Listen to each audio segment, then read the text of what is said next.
Here. That's fine.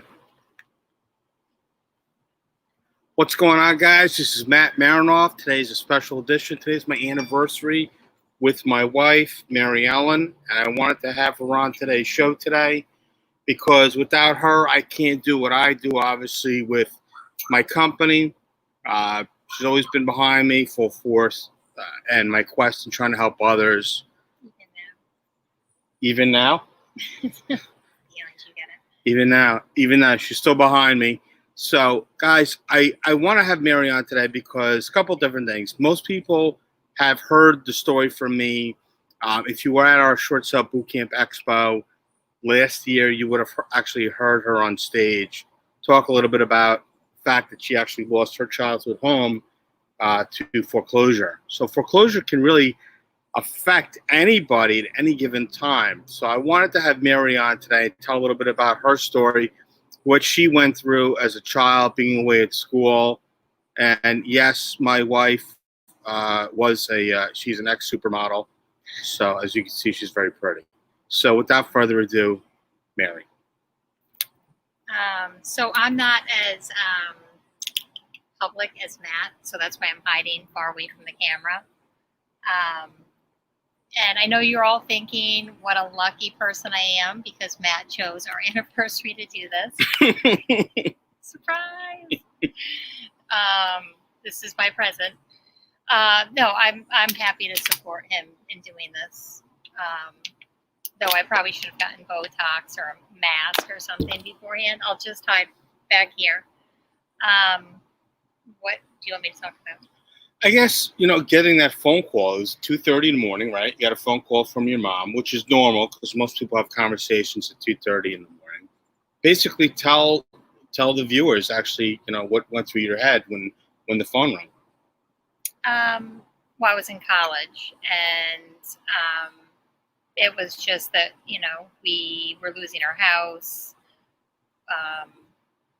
My parents were getting divorced, and my sheepdog was dead. So it was like a lot of information to adjust to when you just wake up in the morning. So at 2:30 in the morning, your dog is dead, your parents are getting a divorce, and you're losing your house, not the sheriff's sale because you grew up in Connecticut in a very prominent town. Yes, beautiful town. And there was an auction with the property. So people actually walked through the house. Give people an idea of the neighbors, the people that you grew up with when you were younger. Daryl Hall and John Oates, Mia Farrow, Woody Allen, Dustin Hoffman. Who else?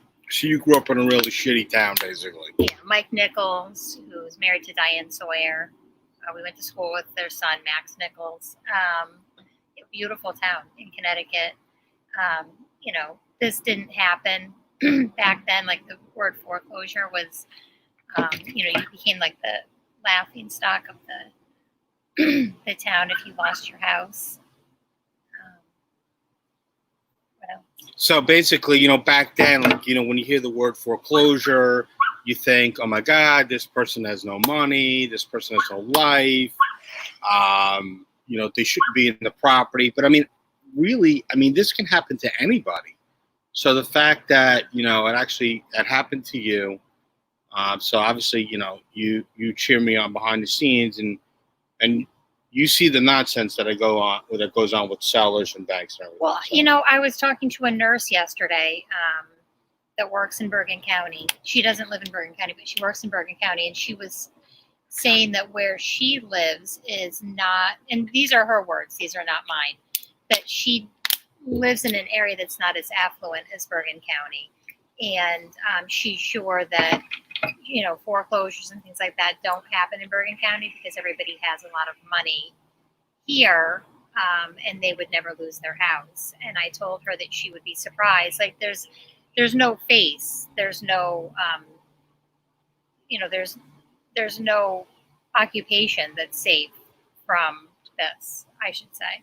So when I told her that, she was shocked because she thought that everybody that lived in Bergen County was in this like protective bubble of, nothing would ever happen, like endless income. And that's why you live in Bergen County, but it's so far from the truth. So obviously, I was going to say grow, but you helped raise our kids It's because they're not weeds. because they're not Plants. weeds, so you can't grow kids. But so the choice we made was I go to work, you stay home with the kids. But now the kids are older. They can somewhat take care of themselves. The 11-year-old is doing an amazing job watching over the 17-year-old. Now that you're back in real estate full time, now that you actually see what I go through on a daily basis and, working with distressed sellers, what would you say to somebody that's out there that maybe might not understand? Because, you work on both perspectives. You work from, you had it happen to you, right? And now you're actually trying to help other people that are, essentially in trouble with themselves. What's the reception that you get when you talk with the people that are in distress? They're embarrassed. They're, ashamed. They feel, helpless or hopeless. They don't, your hashtag know your options. They don't know that they have any options because they've been told by like professionals that they don't have any options, or they've been told by their bank that they don't have any options. And it is scary. And we get a lot of these phone calls where I even like panic with them, I should say, where they're like, I just got a note from the bank or, a certified letter from the bank stating I have to be out. What's my response? Because, I guess if you're not doing it every day or been doing it for 15 years, what's my normal response when you tell me that? He says to the homeowners, I'll tell you when to panic. I'll take care of this. It's sad because I think of one particular homeowner whom I love, who we're in contact with, and she got so scared of all these letters that it made her make unnecessary moves for her family that may or may not have cost a family member, their life just by moving them around. Let's not say any names. Let's not say any towns. But No. say this scenario, because people need to understand, like this. If people don't really know what their options are, and I know people know your options, but really it's like people really should know their options. They acted out of emotion. I feel like we're on a boat, like on a catamaran or whatever it is. We're okay.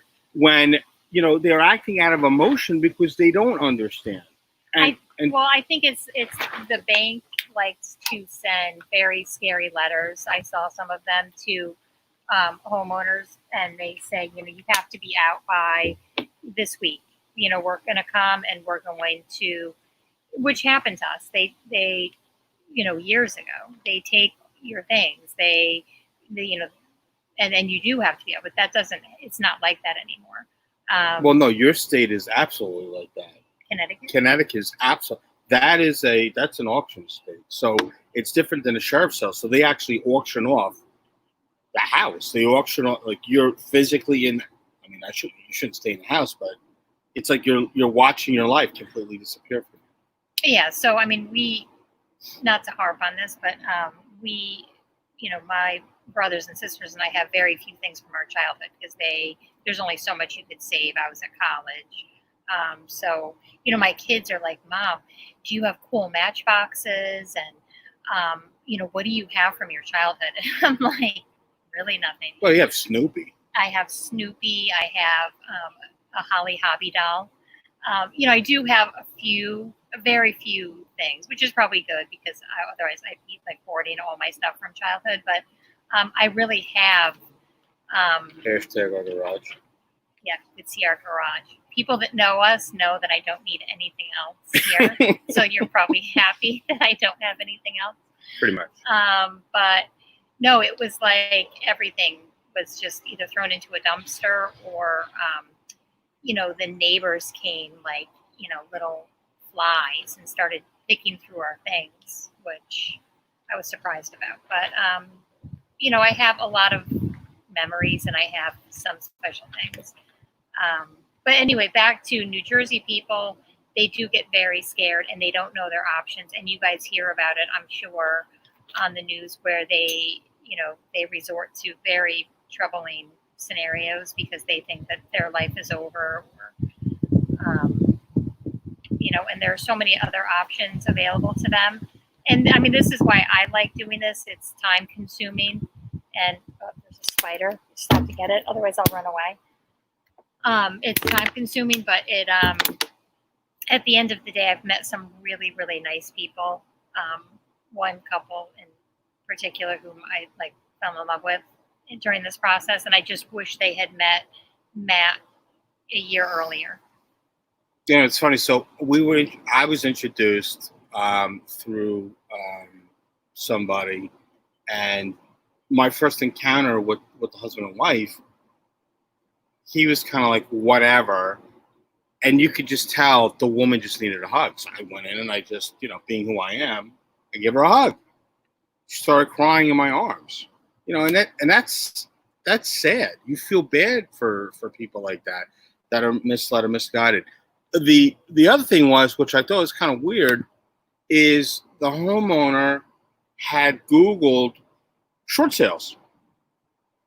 And he said, you look familiar, the company name looks familiar, and then I did this, and then he goes, oh my God, wait a minute. He goes back into his computer room or the office at the time, comes back, and he has a whole list of information and testimonials for my company. And I said to the guy, why didn't you call me? His thing was, I didn't think you could help. And I said, you did? I said, did you call an attorney? No. Did you call any listing agent? No. Who did you call? And they actually called the one person who was smart enough to call me. And I can't give any names out because I'll know who they are. But at the end of the day, made them feel good because they knew every step of the way that, Mary was going to be able to assist from, the caring side, the emotional side. For me, I have to be somewhat disconnected because I have a job to do. But from the real estate side of it, how was it showing the property? How was it? What were the reactions from the real estate agents? And you can say the negative as well, because I say negative stuff about real estate agents all the time. So you could say it there. Well, I'm not going to say anything negative because it's not easy to be a realtor because your job is 7 days a week. And honestly, my phone started ringing before 7 o'clock this morning. And people want you to answer your phone that early, and they want you to answer. My phone was ringing at 11:45 last night. And someone called me 3 times in a row to try to get me at 11:45 at night. So, I think being a realtor is a tough job if you are, you have to be full time. I'm not saying that. I'm saying the response that you get from real estate agents, because they don't go for continuous education and they really don't care about the person in trouble. That's what I mean. No, they really don't. And honestly, closing on these, where the specific scenarios where the homeowners are living in the property and they lose their house, and then, I tell them it's hard because, they've typically moved, they've moved on, and they just want to know that they're free from this. So calling them to say, it closed. It's not, hey, good news, like it is with a regular sale, like good news, your house sold. I don't feel that way. I feel like you tell the homeowners it's over. Yeah, and it's I don't know. I feel like it's almost like a doctor delivering bad news in a way. Like it's, but it's good because they get to move on. But I'm never like, woohoo. I just call them, and then they typically cry because it's emotional. It's final. They can't believe it happened. It's over. And I always stay in touch with them because, they're typically the nicest people. But, and I've gone through that situation, and I still drive by my house in Connecticut, and I wonder, why they painted it. Oh, wait, what's the name of the street? Yeah, Main Street. What's the name of the house? What's the house number? 123. Like, yeah, sure. I know. Sure, that's your house. It seems like just an example. Like, say I lived at 123 Main Street. But it really was that. So when you said to me, Matt, I want to get back into real estate, and you said I want to start working with some of the distressed sellers, and obviously you do your own mailers and people talk to you, what have you. what's the impression that you're getting from people that really have no direction at all, and what real estate agents are saying to them, or not? What is it that they're not saying that you're saying that you think that they feel more comfortable with you? Just that I've been through this, that I'm, you know, that I know what they're going through, and I know it's hard, and it's also very hard. A lot of them don't like the idea of people coming through their property, and they're numb, and that's a lot. That's part of the process of saying goodbye to something like a house. It's a big deal. Their memories, their everything. But they're upset. But I tell them I've been through this. I mean, look, you went through it, and I know it was probably a hard time in your life. Who wants a Yorkie? Yeah, it's a Yorkie. What is it? A Yorkie shits? A Yorkie Bichon. A Yorkie Bichon for free, and you can pick it up at 123 Main Street because my 11-year-old literally murdered me. She barks all the time. It's ridiculous. What's the impression like? So we're working on a transaction now. And the homeowner was actually told by an attorney that she didn't own the house. So for 2 years, she just didn't do anything with the property, and she kept getting utility bills. And then I actually had to physically show this homeowner that the property was still in their name. So, when we met with her and we spoke with her, what was her, like, was she shocked? Was she like, oh my God, I spent all this money with an attorney and the attorney didn't do their job? I mean, my reaction, I was like, I'm not surprised, but what's your feeling on it? No, I feel like all these homeowners are the same. They've already been through so much, some more than others. So they don't trust. They don't trust the process. They're angry, they're sad, they're in disbelief. I think they're worried about if they have potential assets, if they have, retirement funds, stuff like that. I think that they're also worried about what are their neighbors going to say. They don't want to sign on their front lawn because they're embarrassed.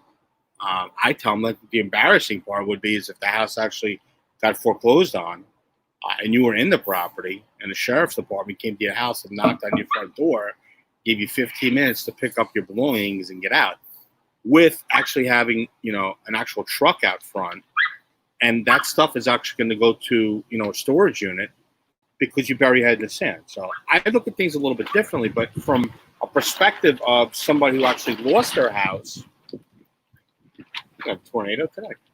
Well, not to interrupt you, but I think now with the coronavirus, because I hear a lot of people talking about the situation that they're suddenly in, whether, they didn't, a lot of people don't have 3 or 4 months of all of their bills saved. And then even if they did, let's say they were the responsible ones. And I don't know what the percentage is because I was watching this on one of CNN or Fox News or something. It's a small percentage of people that have that, but let's say they do, then they encounter, let's say someone got COVID, or they any other surprise medical thing that comes up, and now that's gone, or their HVAC goes in their house and they have to replace that, or you don't know is what I'm saying. You don't know what situation people are going through, especially now.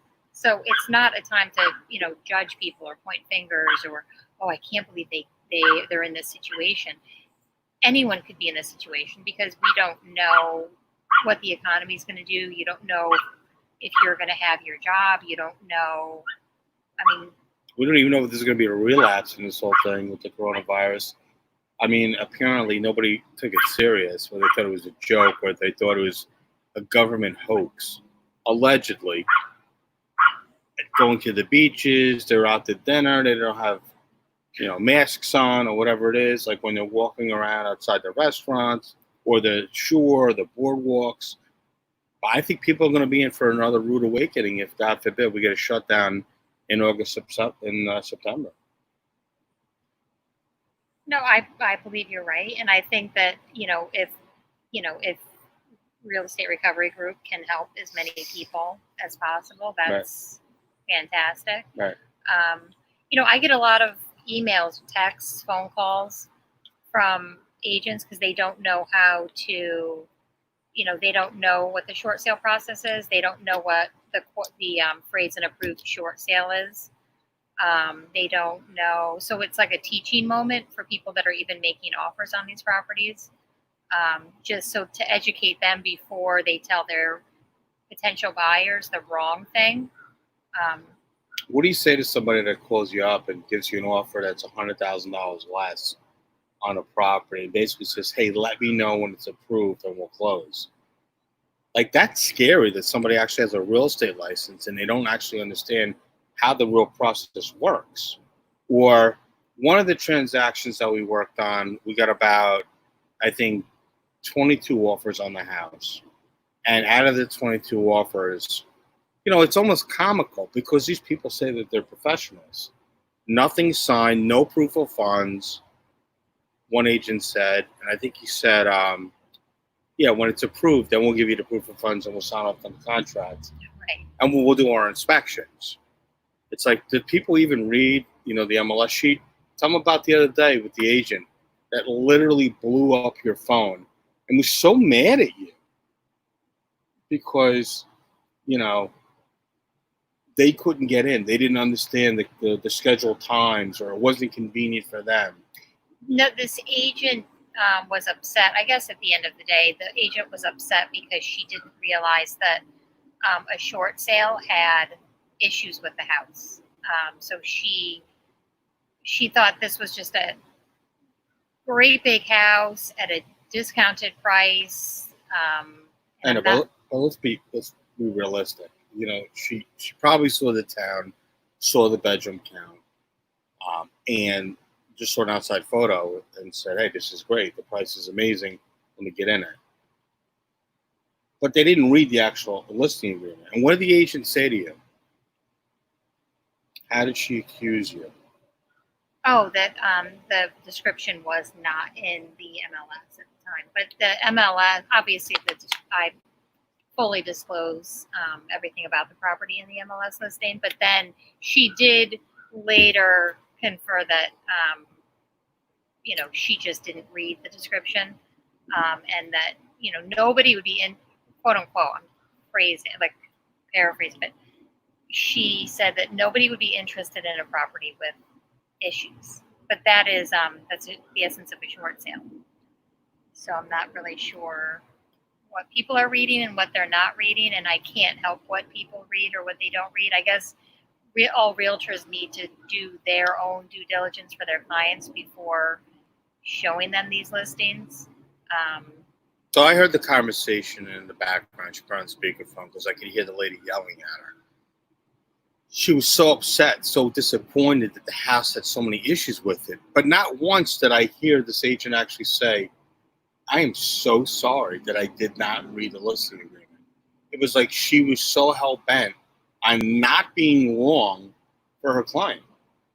To me, I just think that's shoddy work. I think that's somebody who's, not a seasoned real estate agent. I mean, look, the barrier to entry to get a real estate license is pretty easy. Doesn't mean that they can get their license on the first time. I mean, I've talked to actually one of my friends who's a real estate agent, Glenn Baker, and Glenn had told me that the first time that he was going in for class, and this lady had all these like cards on her ring, and he's like, "Oh my God!" He's like, "Did I miss something? Like, was there another special class?" And she's like, "No, this is my 14th time taking the class." Well, I think that she might be a seasoned realtor, but maybe not in short sales. I think ideally, you know about that lady? Yeah, I think ideally, if every agent, including me, had all the knowledge that you and Leah have, it would be a great world. But the rules regulations are in place for the bank, but the rules regulations are in place for the bank. But it doesn't mean that I can't use the rules regulations against the bank, which you see that we do on a daily basis. Look, I don't have a filter. I don't like sugarcoat stuff. I try to make it, Yeah, imagine. This is so shocking. I try to be as open as I can with people, and I think that some people don't like the honesty. I think people like to be bullshitted, and I am not. I can't bullshit. I tell people like it is, and some people, understand and they're willing to work with me, and then some people aren't. It's either black or white. They either like me or they don't. That's it, and I'm okay with that. I'm not really there for the real estate agents or the investors or really the banks. I'm trying to work something out for the homeowner because of the situation we're in. Didn't somebody say to you the other day that it's highest and best, and it's what the bank wants? What's your response to somebody who says highest and best, and it's what the bank wants? What's your response? That I have that I have an obligation to the seller, and and that I listen. We take consideration for everybody when we're listing these properties or working with a bank, and it's not.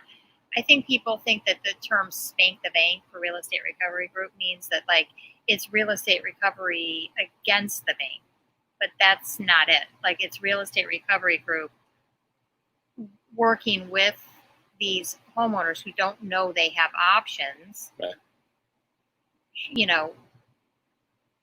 Going up, not against the banks. How do I want to phrase it? Look, at the end of the day, I joke around. I talk about spanking the bank. But spanking the bank in realistic, look, I mean, numbers come in all the time, and the numbers are unrealistic. And I always bring it back to this because I know people that are on the opposite side, obviously in the banking side, and hearing what they say about the evaluations of the property. The vendors that go out and do the evaluations on these properties crack me up because really what they want is they want to get continuous work. They don't care about the person in the house. And quite honestly, a big bulk of these people have alternative motives where they're actually saying, hey, look, I'm going to help force this house into foreclosure. It's going to be an REO, and then maybe I can get one of my friends to buy it. Those people should lose their licenses. So there's a lot of stories that are actually going to be in the book and talk about behind the scenes, because I think people need to understand the behind the scenes of really what goes on. They talk about, the mob, the mafia, stuff like that. It's almost like you have, this where people are like, oh my God, I can't go up against the bank, the bank, the big bad bank. But that's not true. When you have a company like Real Estate Recovery Group, and if you have people that you work with that are trusted in the industry, that know what they're doing, you're going to get a win. The win might not exactly be what the homeowner wants, but if you're avoiding the foreclosure aspect, that is a win. And I think that gets lost in the translation when real estate agents go to approach homeowners, or if they try to contact the banks. I mean, the stories go on, and it's very sad. And I feel bad for the people, obviously, that are in distress in the situations that they're in. What do you feel, or what do you see based on the phone calls that you hear me on, or the end of the day recap calls that I have with Leah? Are people ever gonna change? Are they always just gonna be like, this is how it is, that's it? It's like trying to teach an old dog new tricks. It's like they just don't care. I think that the conversations I hear you guys having, it's just that people have to care and people have to engage because you guys can't care for them. So they are either 100% on board or they shouldn't contact Real Estate Recovery Group. Because if you guys are, I've seen this a lot where you guys work so hard on these files, sometimes multiple times, and the homeowners don't get you what you need. And then they call you and they say, what's going on? Like, after being maybe silent for a month, what's going on with my file? And you guys are like, what's going on with my file?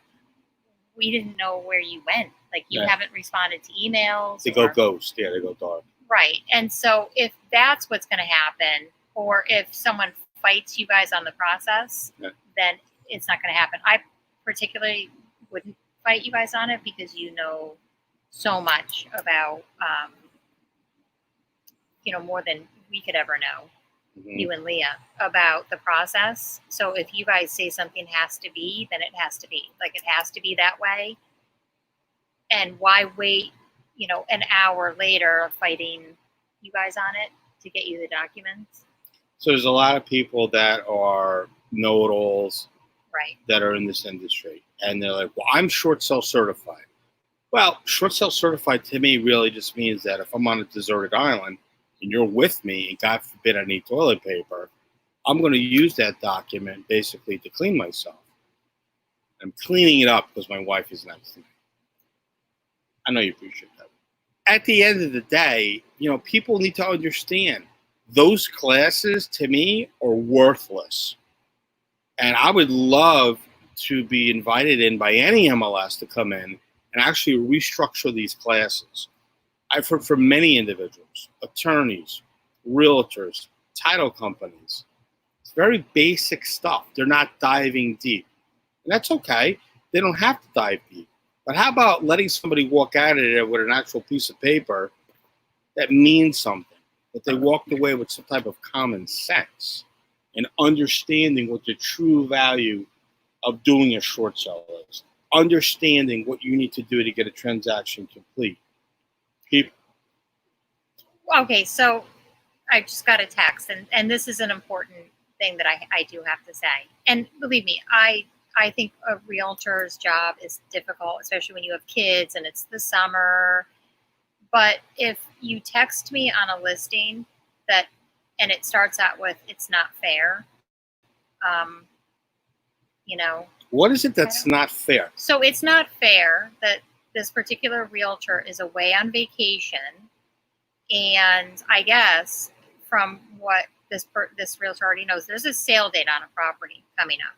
So if I wait for this realtor to come back from vacation, get her hair done, and then it to be convenient for her and her buyer to come and look at this property will go to sale. So this is what I'm telling people. Like, I guess life isn't fair. No, I hate that phrase. But, don't start a text or a conversation with me with "it isn't fair." Do you feel like you're like their therapist half the time? Like they're so upset? Well, I mean, we spent all of last weekend, 4th of July weekend, at a house, and it was like 900 degrees. I thought I was going to die at one point. There's no air conditioning in the house. I was not going in the house. So I was outside the house for hours trying to make sure everybody could see the house. And then they'll also with the restrictions, we can only have certain people in. Right. And the agents were getting upset. And it's funny because my wife is reciting information that's clearly listed for guidelines during the time that one right now is actually showing the property, and they're getting mad. Who cares? The real estate police isn't here. Yeah, but I think too, I'm not going to jeopardize my license for somebody else, and I'm also not going to put this person into foreclosure because you want me to wait for you to come back from vacation. Get your hair done and then meet up with your client when there's a sale date on a property. I can't do that. I mean, that's insane to even suggest that I would do that. And I would never ask another realtor to do that. I would just say to my client, I'm sorry, but maybe because I chose to go away on vacation for a week, maybe you should go with another realtor, or, so many other possibilities. But I definitely wouldn't hold somebody back from seeing a house, potentially buying a house because I chose to go on vacation. And I wouldn't ask somebody to hold up a house that might go to sale for my vacation. So I guess these are the things that are kind of frustrating to me because everybody has to be professional. Well, one thing I want to bring up is I see you talk to your clients on the phone and say, I'm going to set you up on a search. When these real estate agents say, I didn't see the property come up, or, I didn't have access to the internet for the last week, or whatever it is, or, this is unfair, but you only have showing time for 2-3 hours, or the property is vacant. What does it matter? Why do you have to physically be there? it's like a lot of it's common sense, but also too, it's about caring for the individual and respecting the wishes of the homeowner that's in trouble. Well, it's not only the homeowner, it's the neighbors, because I'm not going to, I mean, we live on a cul-de-sac, and if we were to sell our house, I wouldn't want people just coming by all day long, every day, parking wherever they want. There has to be some structure. You have to consider respect for the neighborhood, the neighbors, and also, the client, the seller in this case, and what she would like. So there's a lot of variables, and maybe people deem that it's not fair, or I've heard that a lot, like it's not fair. I feel like I'm dealing with my kids sometimes, but I'm trying to do what's best for everybody and be fair to everybody on everything that I do and that's what Real Estate Recovery Group does too. I guess it really goes down to the fact that you can't please everybody, and if you try, you will be exhausted by the end of the day. You really can't please everybody. I do try, and then I go to bed and I feel badly. Like now, I feel badly that this woman, is going to be mad at me all for vacation. But I mean, she should have somebody as a backup, being able to work with her client. She should have hopefully a team member who's going to go out and show that client the property, just to hold up, listen. My company still has to worry about the sheriff's sale, stopping the sheriff's sale with or without the adjournments. We're getting mixed, signals right now in the state of New Jersey. What's going to open up? What's not going to open up? Obviously, having a team around you, surrounding yourself with individuals that understand the market share that they're in, super important. I mean, you realize it or not, you live with royalty. I am the Sir Savage, the short sale savage, Hebrew him. No, honestly, having Matt and Leah, where I can, ask him questions or text Leah a question is. I should start charging you. Yes, she should too, for text. But it's I can't even put a value on it. It's crazy because they truly know so much, and they do so much. The whole team does so much. Do you think we go above and beyond the call of duty with our homeowners? So much. The homeowners, the realtors, everybody involved. Your whole team is amazing. And I would say, it would be, someone said to me actually at one of my listings, I hate short sales. I try to stay away from them. But I'm thinking if you enlisted Real Estate Recovery Group, you wouldn't stay away from short sales. So I don't know why people are like, I'm running from short sales. How much of the work does Real Estate Recovery Group do? More than you advertise. So we say we do 93% of the work. We do a big bulk of the work, obviously, because it's easier for us just to take the reins and do what we have to do. So yeah, I mean, we say it's 93%. It's probably a lot more than 93%.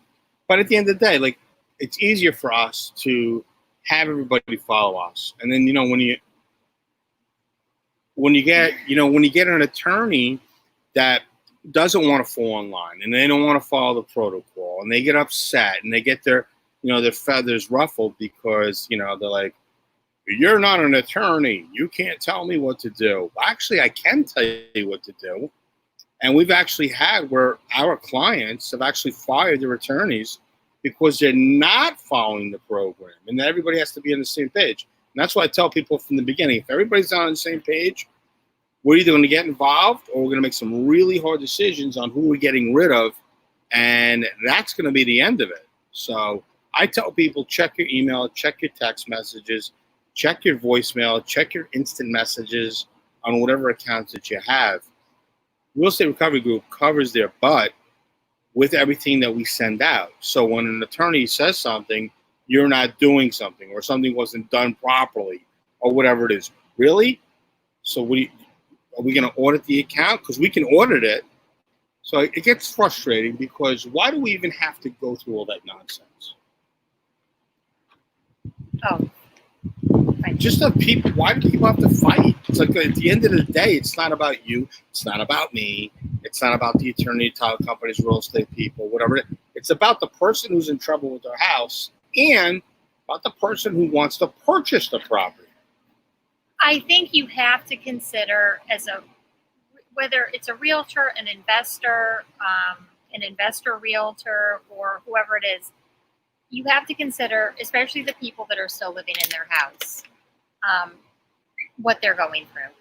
First and foremost, if I was on the other end of this and I had a buyer, I wouldn't go on the property, peer in the windows, take pictures of the property.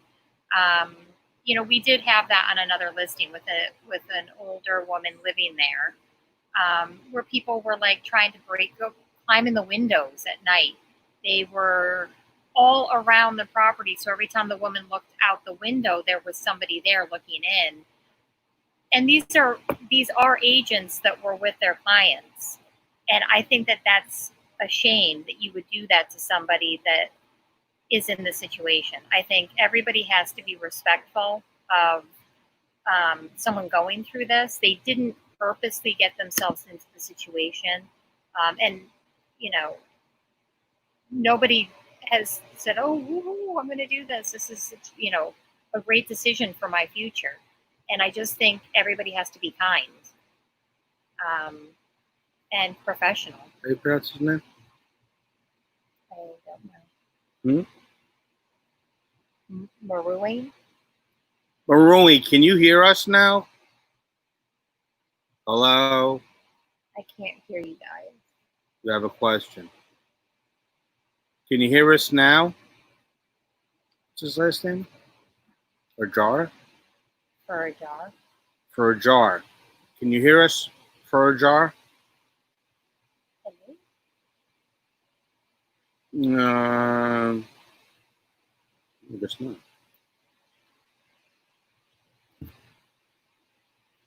I appreciate you coming on today. My wife loves being in front of the camera. She likes social media. She loves, being able to show her.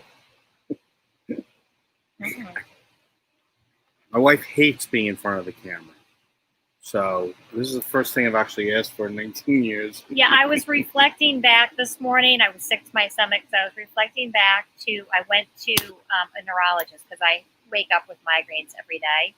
And this neurologist said to me, "You were approved for Botox for migraines." And he said, "Just think of the benefits. You can get rid of all your wrinkles too." And I wasn't aware. I mean, I guess everybody's kind of aware, but for him to point it out, I was celebratory fashion, like, woohoo, we can make you look normal too. That's what I was thinking about this morning. I was going to have Jen Romero come on as my face. Look, at the end of the day, what do they say? Beauty is skin deep. Is that how you say it? I'm fortunate. This is interesting. Where are you going with this? Well, no, because I'm fortunate. We've been together for 19 years. And what do they say? Like a fine wine, you've aged very well. How's that? Like that? That was a quick save. Yeah. Because you're like, beauty is skin deep. I'm like, ooh. Okay. Listen, 19 years is a long time to be together. 19 years is a long time for me to be with you. 19 years. 19 years is a long time to live with somebody who's an entrepreneur. I'm not a regular 9-to-5 guy. No. So, my family gets upset because, I'll work weird hours. Sometimes I'll be on the phone at 12 o'clock at night. I'm having a conversation with somebody in California. Our last vacation was at Disney. and he followed us around like he was our bodyguard. He had 2 phones going. You know, he was returning messages and texts, and he's on the phone, and the kids were like, "Is Daddy ever going to vacation with us?" You know, listen, admittedly, I'm a workaholic, but, you know, I have a lot of people that rely on, you know, my company, my team. I am a lot more relaxed, obviously, with the way things are right now. Everything's running really smooth. And you know, unfortunately, things are going to start to get crazy in the next 16 to 24 months. And I think people need to prepare for the inevitable, that the banks might have lied to them, not told them the whole truth. I mean, the stories that come, you hear me talk to people on telephone, it's ridiculous, where they say they're, you know, no problem, it's a deferment, they don't have to worry about paying their mortgage. And then they get paperwork and it says it's a forbearance, and you don't pay it, you know, there's other options.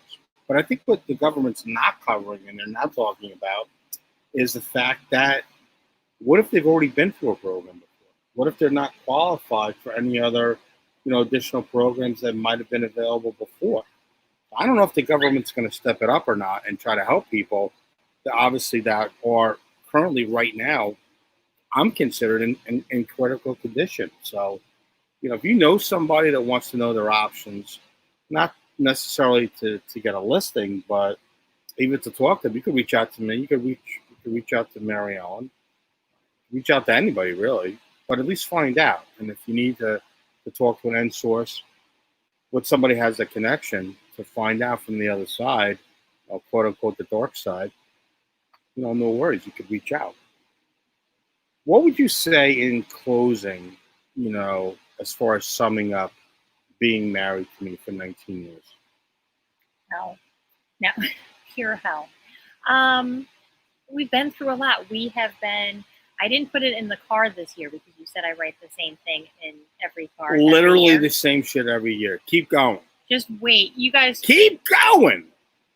We decided we love you. Keep going. What the hell does that mean? Keep going. Keep going. I didn't put any of that in the card this year.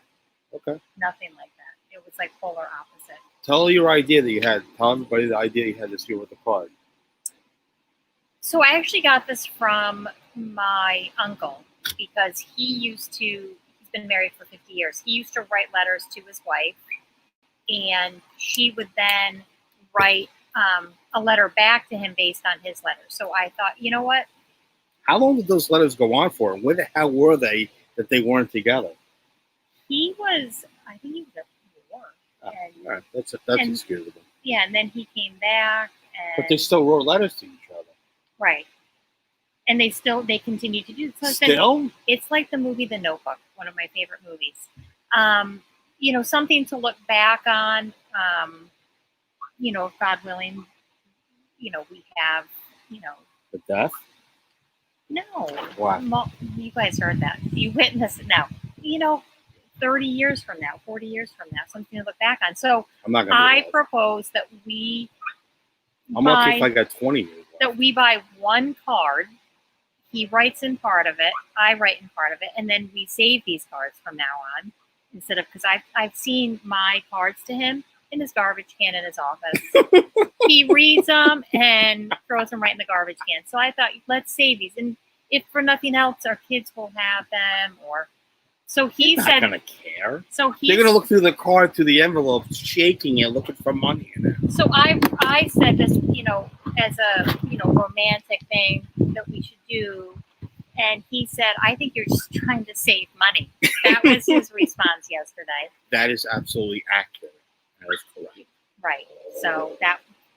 But you know what? But it was okay because I wrote what I had to say. Then I put a piece of paper over it so she couldn't copy. Because what the hell does she keep going? We're proud of you. We love you. Good job. So I hope this year it's a little bit different. I really, truly do. You'll find out when you read the card. All right. Well, I appreciate you coming on today. This was fun. I know this is something that you don't want to do. We actually had an argument before we went on because she's like, I'm not like you. I don't like to be in the spotlight. I don't like to be in the spotlight either. We are polar opposite. He's very, woo, I'm going in front of a camera. And I'm like, where's the camera? I'm going to duck. That's true, actually. That's pretty accurate, actually. I appreciate you coming on. I know this took a lot out of you. It's probably going to take a nap after this. I would say in the hammock, but we had a little bit of a hammock situation a couple of weeks ago. So. I guess that guy never. Maybe his question was about me getting Botox. Yeah. Like, why the hell haven't you had it yet? Right. Right. She doesn't need Botox. She might need therapy, but she does not need Botox. Just be nice with your comments. Right. Be nice with your comments. Listen. About me. You can say whatever you want. He can take it. It's usual. Look, if you found this entertaining and you want to share it, great. If you don't and you want to delete me as a friend, that's cool too. I'm good. I appreciate everybody watching today. There's a lot of people popping in and out, and it's the lunch and learn hour, whatever it is. Tuesday, Wednesdays, and Thursdays. Tomorrow will be a regular show. I won't be by myself like I was yesterday in camera talking about Real Estate Recovery Group. So I appreciate everybody that watches and makes comments and reaches out. I'm going to keep doing it until people stop commenting or reaching out and asking questions about Real Estate Recovery Group. Hopefully, everything will return to normal, God willing, soon, and we can get back on track with our lives. But if not, then I guess I'll be amping up my shows again. But I appreciate everybody watching. My name is Matt Merenoff from Real Estate Recovery Group. My special guest today was MaryEllen Foley from Facebook. From Facebook. Right, not MaryEllen Merenoff. It's MaryEllen Foley. No, my name is Foley Merenoff on Facebook. It absolutely is not Foley Merenoff on Facebook. It is. It's Foley and then Merenoff next to it. That's bullshit. See, do the finger point. See, I can hide if I do a double finger point, I can hide these lines. All right, let me see that. What are you doing? It's like done. It's like this. Right now, I'm ashamed. All right, guys. Until next time. Not until you get a restraining order. Take care, everybody. Thanks for watching. Thanks for watching.